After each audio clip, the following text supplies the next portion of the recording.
Anh Tư Thần, bọn tôi đợi anh cả buổi rồi. Sao giờ anh mới tới vậy? Bọn tôi đã làm xong thủ tục nhập học hết rồi. Vừa rồi tôi đi làm thủ tục cho vợ tôi trước, mất chút thời gian thôi. Đây là anh họ tôi, anh Khổng Hoài Cẩn. Anh ấy học ở nước ngoài suốt, tháng này vừa về nước. Còn đây là ân nhân cứu mạng của tôi. Trạng nguyên khối lý của thành phố Giang Phổ năm nay, anh Tư Thần. Trạng nguyên khối lý đúng là không đơn giản. Chỉ là may mắn chút thôi. Mọi người trò chuyện vài câu. Anh Tư Thần đi làm thủ tục nhập học trước. Cô Diệp Thiến Thiến đứng một bên chờ, trông hơi sốt ruột. Thiến Thiến, tôi thấy em còn trẻ thế. Em cũng thi đậu Đại học Kinh Thành à? Học hành của em không tốt đến thế. Em chỉ thi đậu Đại học Sư phạm Kinh Thành thôi. Vậy cũng giỏi lắm rồi. Con trẻ thế mà đã thi đậu đại học. Em 17 tuổi rồi. Cũng không nhỏ nữa. Cô Diệp Thiến Thiến lẩm bẩm một câu. Anh Khổng Hoài Cẩn đứng bên cạnh khẽ nhíu mày. Anh nhìn cô Diệp Thiến Thiến một cái thật sâu, nhưng không nói gì thêm. Anh Tư Thần nhanh chóng làm xong thủ tục nhập học. Anh Khổng Hưng hôm nay mời mọi người ăn trưa. Cả nhóm vừa nói vừa cười, chuẩn bị đi đến nhà hàng. Đối diện có 3 người đi tới. Người dẫn đầu là một anh chàng để đầu đinh.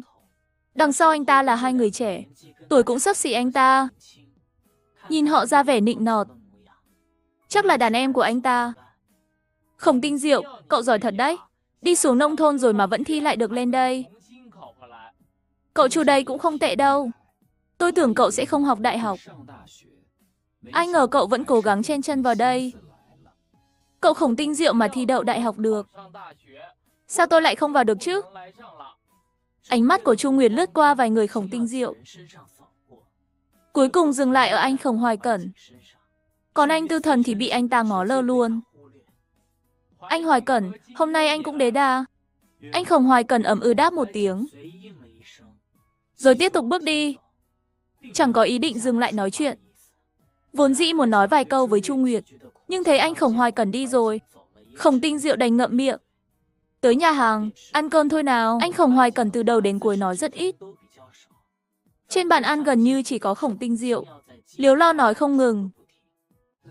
Cậu đến thành phố mới, bắt đầu cuộc sống mới rồi. Sao trông cậu cứ ủ rũ thế, ăn rau đi nào. Trời ơi, tìm nhà ở nơi xa khó thật đấy. Chẳng thấy căn nào ưng ý. Cũng không có cách nào đi xem từng nhà. Chuyện này có gì đâu. Muốn thuê nhà thì thử 58 đồng thành xem. Liên hệ thẳng với chủ nhà để thuê. Thuê được còn được sửa chữa miễn phí. Tiết kiệm yên tâm, còn được tặng dịch vụ dọn dẹp chuyên nghiệp. Tôi thấy trên này có nhiều căn hộ thương hiệu, nhà thuê nguyên căn, thuê chung, nguồn nhà thật nhiều lắm. Hơn nữa còn có thể xem nhà qua video. Nhà thật, cảnh thật, xem hết luôn. Thế này chẳng phải giải quyết vấn đề của cậu rồi sao? Giúp tôi một việc lớn luôn. À, nếu muốn mua nhà cũ thì thử 58 bia xem nhà nhé. Chọn online luôn được. Chi tiết nào muốn xem cũng có hết. Siêu tiện, thử dùng 58 đồng thành đi. Ăn xong tôi đi xem ngay đây. À, người vừa nãy là Chu Nguyệt. Con thứ tư nhà họ Chu. Đừng thấy cậu ta lúc nào cũng mắt để trên trời. Thật ra chỉ là con nuôi nhà họ Chu thôi. Chẳng biết kiêu ngạo cái gì. À đúng rồi, anh Tư Thần, anh chắc biết nhà họ Chu. Lần trước chú Vương đưa anh về, đúng không? Anh Chu Kỷ Nguyên cũng ở trên xe mà. Đó là anh cả của Chu Nguyệt. Người nắm quyền nhà họ Chu khu vực này. Là người từng trải. Anh Tư Thần hiểu khá rõ về nhà họ Chu ở Kinh Thành. Kiếp trước, anh Chu Kỷ Nguyên không xuất hiện trước công chúng. Còn Chu Nguyệt, hình như cậu ta lăn lộn ở Cảng Đảo. Anh Tư Thần, sau này nếu gặp Chu Nguyệt ở trường, nhất định phải tránh xa cậu ta. Tốt nhất là đừng dây dưa gì với cậu ta. Cậu ta là người nhỏ nhen nhất. Từ nhỏ đến lớn, bọn tôi lúc nào cũng so kè nhau. Giờ tôi học giỏi thế này, chắc cậu ta đã tức đến phát điên rồi. Nhưng cậu ta không làm gì được tôi. Tôi chỉ sợ hôm nay cậu ta thấy anh đi cùng tôi sẽ trút giận lên anh. Nhưng anh yên tâm, nếu cậu ta dám làm gì tổn thương anh, cứ nói với tôi sẽ cho cậu ta một trận tơi bời. Nếu tôi không giải quyết được, tôi sẽ dẫn anh đến nhà họ Chu tìm anh Chu Kỷ Nguyên. Anh Chu là người công bằng nhất. Chu Nguyệt sợ anh ấy nhất luôn. Anh Khổng Hoài Cẩn đứng bên, thấy Khổng Tinh Diệu ra vẻ đắc ý. Thật không biết nói gì hơn. Cứ tưởng cậu ta tự giải quyết được. Hóa ra vẫn phải tìm anh Chu Kỳ Nguyên. Chu Nguyệt tuy bình thường hành xử ngông cuồng, nhưng cũng không phải không có đầu óc. Mối quan hệ giữa nhà họ Chu và nhà họ Khổng, cậu ta không thể cố ý gây chuyện với anh Tư Thần. Anh Hoài Cẩn, anh nghĩ tốt cho Chu Nguyệt quá rồi.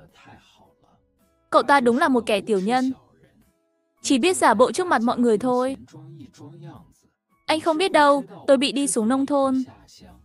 Không chỉ đơn giản là cãi nhau với bố tôi. Đằng sau còn có bàn tay của Chu Nguyệt nhúng vào. Nói đến chuyện này, tôi tức đến nghiến răng. Lớn đến từng này, tôi chưa từng bị ai chơi xấu như thế. Sao trước đây không nghe cậu kể chuyện này? Anh học ở nước ngoài suốt, làm sao biết chuyện trong nước? Với lại, chuyện này chẳng vẻ vang gì. Tôi không muốn khoe khoang, nhưng cái thiệt này tôi không chịu đâu. Tôi bị đi xuống nông thôn, Chu Nguyệt cũng chẳng khá hơn. Bị anh cả cậu ta tống vào quân đội rèn luyện vài năm. Anh cũng biết lính dưới tay anh Chu bình thường huấn luyện thế nào. Loại công tử như Chu Nguyệt, ở quân đội vài năm, không chết cũng lột một lớp da. Cậu cũng không ngốc đâu nhỉ? Đúng thế, đứa trẻ biết khóc mới có sự uống. Tôi đã làm ầm lên với anh Chu một trận ra trò.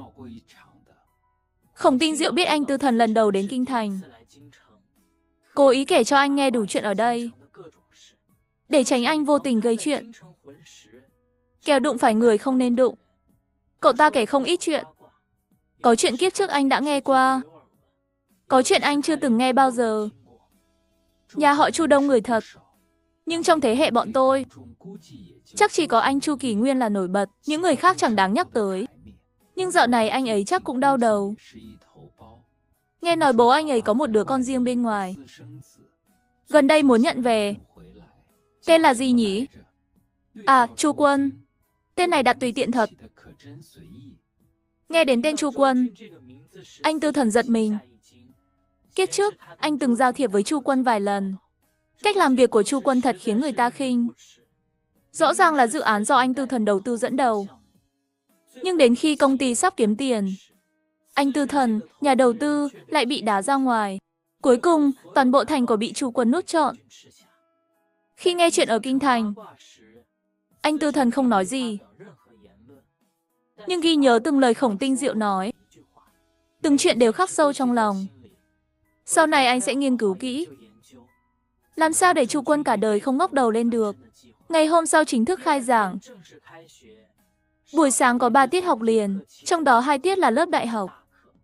Sau giờ học, 3 người anh Tư Thần không rời đi, nghỉ một lát để học tiếp các tiết sau. Mọi người thấy hôm nay học thế nào? Có hiểu bài không? Tôi thông minh thế này, nghe dễ như ăn kẹo. Nhìn tôi làm gì? Học hành của tôi luôn hơn cậu. Cậu hiểu được thì tôi chắc chắn cũng không vấn đề. 3 người cúi đầu thì thầm. Đột nhiên một giọng nói không hòa hợp vang lên từ bên cạnh. Này, Khổng Tinh Diệu, bọn tôi định đi đánh bóng rổ. Cậu có muốn đấu một trận không? Cậu muốn rủ tôi đánh bóng rổ à? Tiếc là tôi bận lắm. Cậu sợ rồi đúng không? Không ngờ cậu đi nông thôn vài năm, mà gan đã mất sạch rồi. Đừng dùng lời khích tôi. Tôi vừa mới về Kinh Thành, đã lâu không đụng tới bóng rổ. Giờ đầu với cậu, tôi chỉ tự chuốc lấy khổ. Tôi đâu có ngốc, tự làm khó mình. Giỏi tìm lý do thật. Vậy tôi nhường cậu. 1 tuần sau, chúng ta hẹn một trận. Đừng tìm lý do khác nữa nhé. Lời Chu Nguyệt khiến Khổng Tinh Diệu bị dồn vào thế khó. Nếu cậu ta từ chối nữa, em là sau này trong nhóm bạn sẽ chẳng ngẩng đầu lên được. Nhưng cậu ta đã mấy năm không chơi bóng rổ, chỉ có 1 tuần để luyện tập, làm sao lấy lại được phong độ xưa? Đang lúc Khổng Tinh Diệu phân vân, tìm lý do để từ chối, đột nhiên cánh tay dưới bàn bị anh Tư Thần véo nhẹ. Anh gật đầu với cậu ta, ra hiệu cho Khổng Tinh Diệu đồng ý chuyện này. Khổng Tinh Diệu tuy trong lòng không chắc, nhưng cậu ta tin anh Tư Thần, biết anh sẽ không để cậu ta chịu thiệt. Được, vậy chúng ta hẹn thế nhé. 1 tuần sau, gặp ở sân thể thao Đại học Kinh Thành. Vậy 1 tuần sau gặp. Nói xong, cậu ta đứng dậy rời đi. Còn tiết học sau, cậu ta chẳng thèm quan tâm.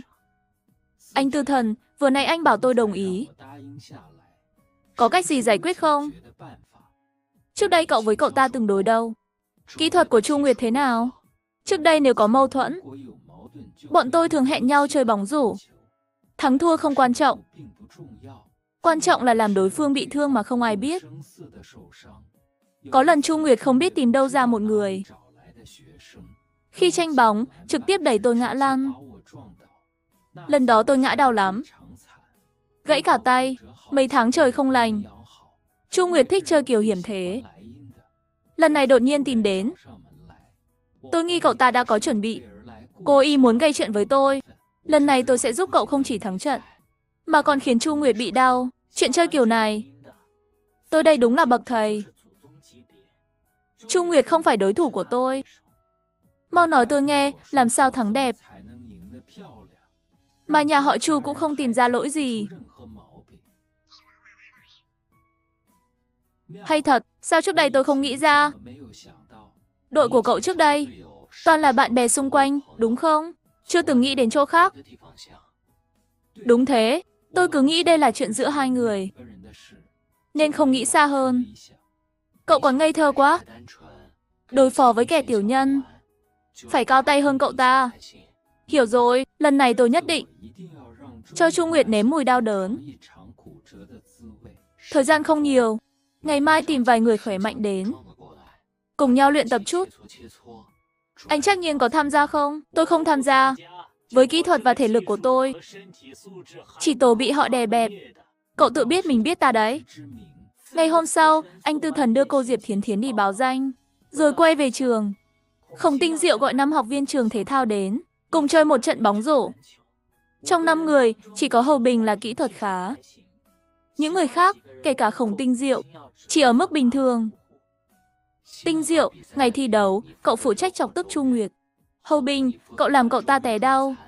Những người khác hỗ trợ. Anh Tư Thần, hay anh lên sân cùng bọn tôi đi. Sức anh mạnh hơn tôi nhiều. Thôi, tôi không lên, làm dự bị cho các cậu thì được. Lên sân thì thôi.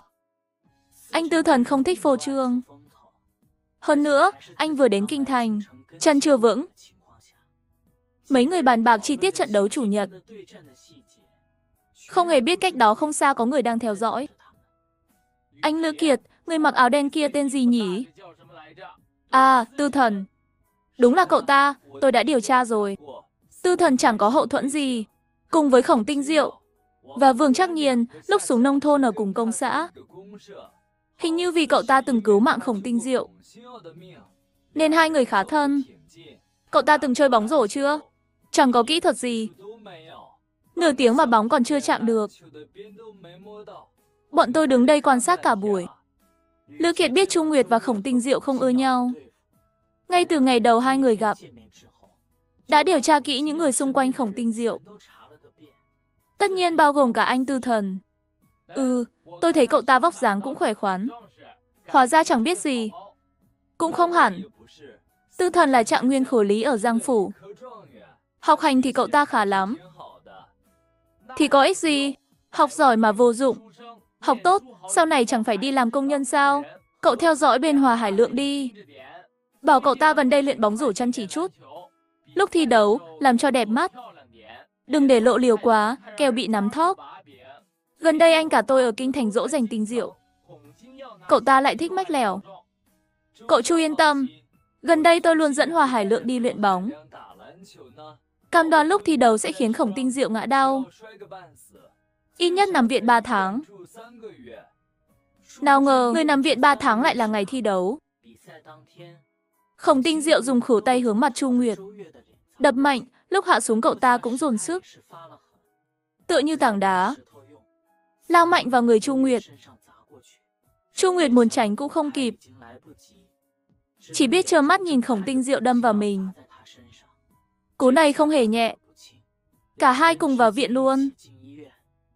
Muốn lấy răng của cậu à? Cả chiêu giả đáng thương cũng biết dùng rồi.